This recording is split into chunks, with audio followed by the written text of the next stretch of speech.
Bonjour tout le monde. C'est vraiment avec plaisir que je me retrouve ici aujourd'hui pour vous saluer et pour passer un moment dans votre compagnie, mes sœurs et frères, pour louer notre Dieu ensemble.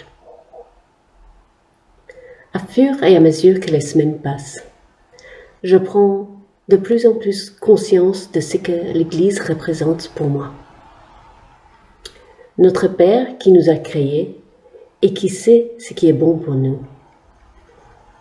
Il veille sur nous. Il nous a envoyé son Fils pour nous sauver. Il nous a laissé son Esprit pour nous consoler. Et il nous a donné l'Église.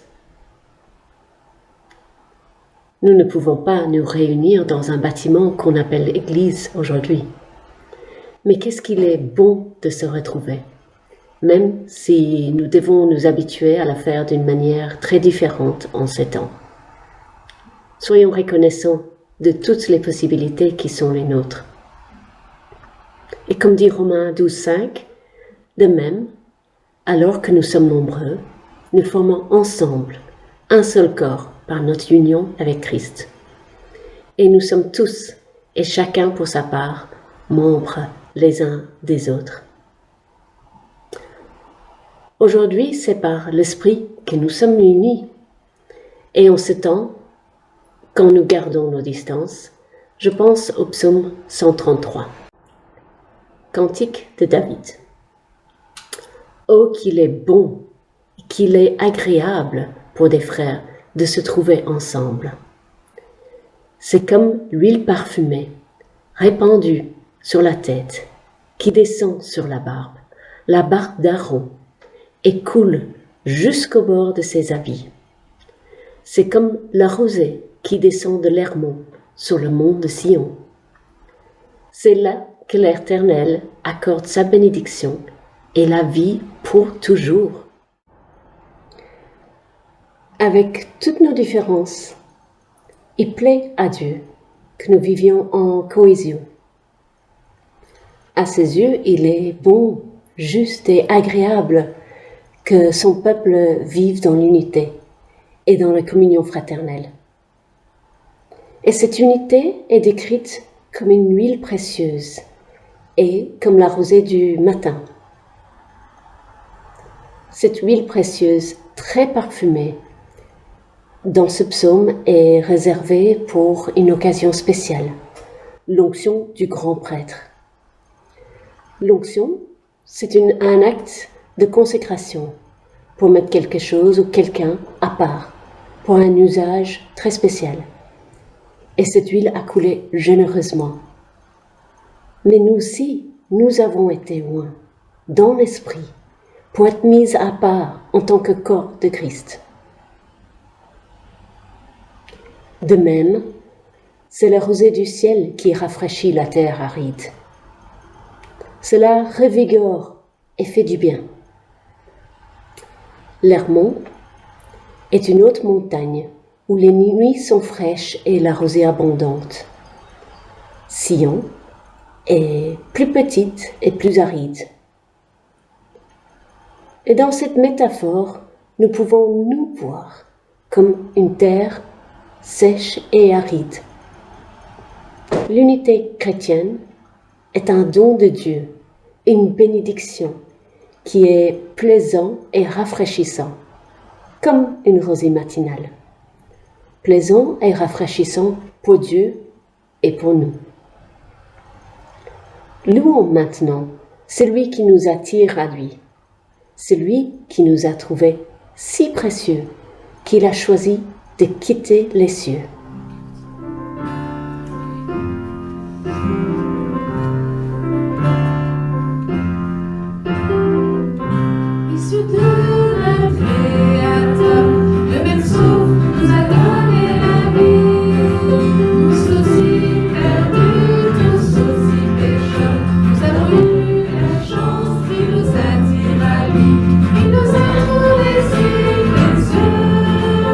Il a choisi de qui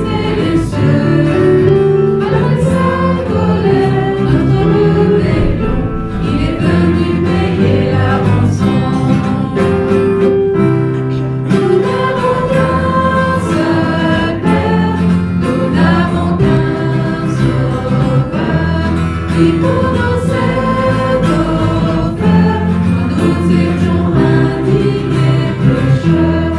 Nous n'avons qu'un seul roi, nous n'avons qu'une seule foi, au pied de la croix se brise ce qui nous divise, nous sommes une seule Église.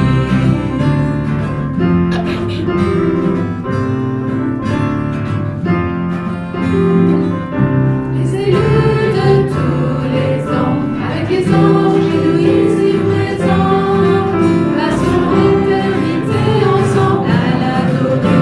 Alors dès maintenant, vivons dans l'unité. On verra que nous sommes ici, à l'amour qui nous unira. Nous n'avons qu'un seul but, et le but Jésus, que son salut soit répandu. Nous n'avons qu'un seul Père, nous n'avons qu'un Sauveur, qui pour nous s'est offert quand nous étions indignés pécheurs. Nous n'avons qu'un seul roi, nous n'avons qu'une seule foi, au pied de la croix se brise ce qui nous divise, nous sommes une seule Église. Nous n'avons qu'un seul Père, nous n'avons qu'un Sauveur, qui pour nous s'est offert quand nous étions indignés pécheurs. Nous n'avons qu'un seul roi, nous n'avons qu'une seule foi, au pied de la croix se brise ce qui nous divise, nous sommes une seule Église.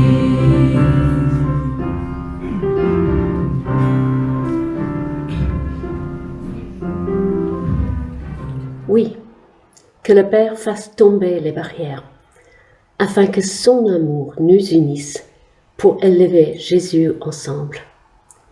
Nous sommes heureux de croire en lui, notre Dieu qui est plus grand que toute épreuve à laquelle nous pouvons faire face. Beaucoup d'entre nous se retrouvent dans des situations difficiles et parfois nous nous sentons impuissants. Mais nous pouvons à tout moment nous adresser à notre Père céleste afin de lui demander d'être notre guide. Nous avons souvent besoin de nous humilier et chercher Dieu dans les situations difficiles. Rendons-lui gloire parce qu'il est présent. Et c'est à nous de tenir sa main, afin de lui permettre de nous porter, parce qu'il ne nous laissera pas tomber. Sa grâce est sur chacun de nous, et nous pouvons placer notre confiance dans son amour, qui ne manque jamais, et dans sa puissance, qui ne connaît aucune limite. Prenons ensemble un moment dans la prière.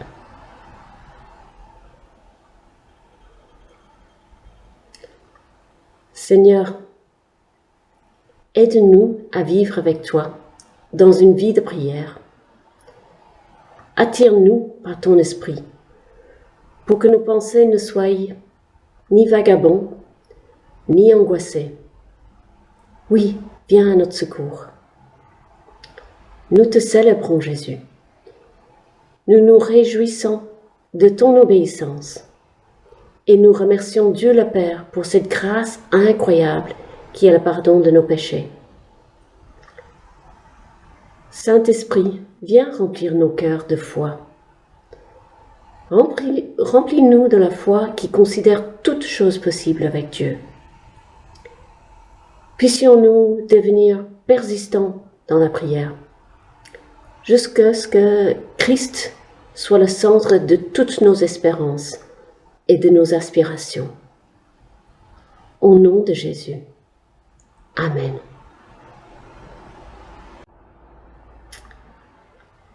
Nous pouvons nous approcher de Dieu, le cœur confiant, et s'appuyer sur notre Papa, notre refuge, notre force. Il est majesté. Alors soyons unis pour proclamer notre roi ensemble.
Oui, dans notre cœur, Christ le Sauveur, il règne en Seigneur.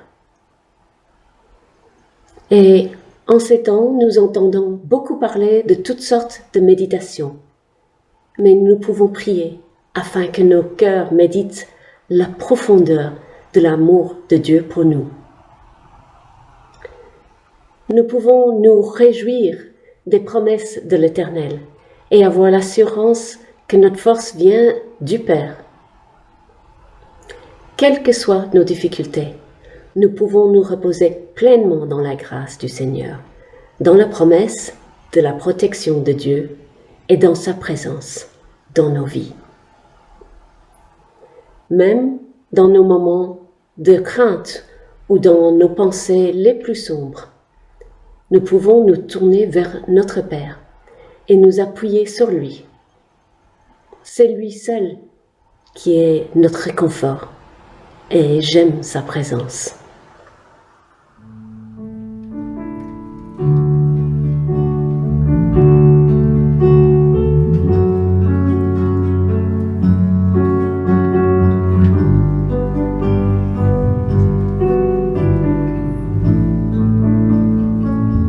J'aime ta présence.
C'est évident.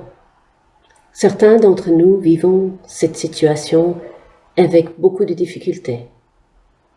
Et c'est mon cas par moment.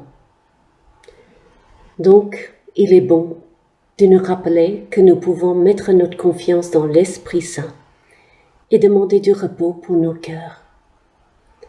Remercions notre Seigneur, notre guide qui est avec nous et nous porte dans toutes les situations.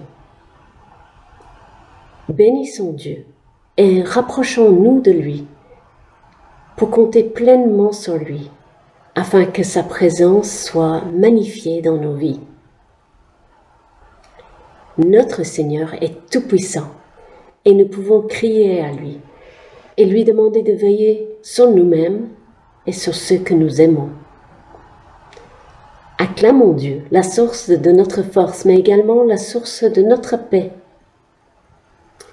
Nous pouvons nous en remettre à lui, dans toutes les circonstances, afin que notre foi ne soit pas ébranlée et que notre confiance soit enracinée en lui. En lui cédant la place, c'est lui qui est victorieux dans nos vies. Oui, la parole nous dit que Dieu ne nous quittera jamais, qu'il ira devant, qu'il nous donnera du réconfort. J'aimerais partager avec vous une prière que j'ai lue cette semaine, à l'origine en anglais, je l'ai traduit. Père, sois notre réconfort en ces temps difficiles. Tiens-nous tout près de toi, pour que notre foi en toi ne soit pas ébranlée. Sois notre guide dans tout ce que nous faisons. Aide-nous à ne pas compter sur notre propre compréhension, mais plutôt dépendre entièrement de ta grâce. Aide-nous à voir combien ta grâce est abondante dans nos vies. Que nos cœurs soient fidèles. Renouvelle nos forces pour que nous puissions courir sans faiblir, voler haut comme des aigles, sans nous lasser, pour te plaire dans nos actes. Au nom de Jésus. Amen. Louons celui qui peut nous rendre des forces. Louons celui qui nous aide à supporter des épreuves. Celui qui nous donne l'espérance.